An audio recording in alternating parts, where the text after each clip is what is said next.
Patok na patok ngayon sa social media ang official Twitter account ng Philippine National Police na @PNP Hotline. Hindi lang kasi krimen ang mga pwedeng isangguni sa kanila, kung hindi pati mga problema sa pag-ibig.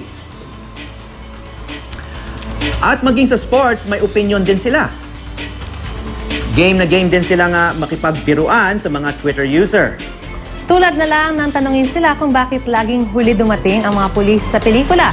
Hindi raw kasi alam ng direktor ang contact number nila. Pero tiniyak naman ng PNP Hotline na hindi lang puro biro ang laman ng kanilang Twitter account. Tutugunan din daw nila ang mga seryosong sumbong at reklamo na ipapadala sa kanila sa pamamagitan ng Twitter.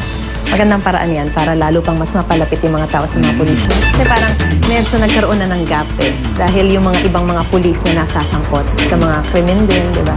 Pero sana mag-react sila sa mga tweets tungkol sa tunay na krimen at hindi lang makipagbiruan. Magandang paraan din yan para mas malaman agad kasi real time pag Twitter, di ba? So malalaman kagad nila, makakaresponde rin agad sila. Sana wala lang peking krimen na i-report. No? Oo, yun. Hindi na masayang oras nila. Yun yung pakiusap natin din sa publiko para wag lokohin. Wag gamitin itong parang lokohan lang.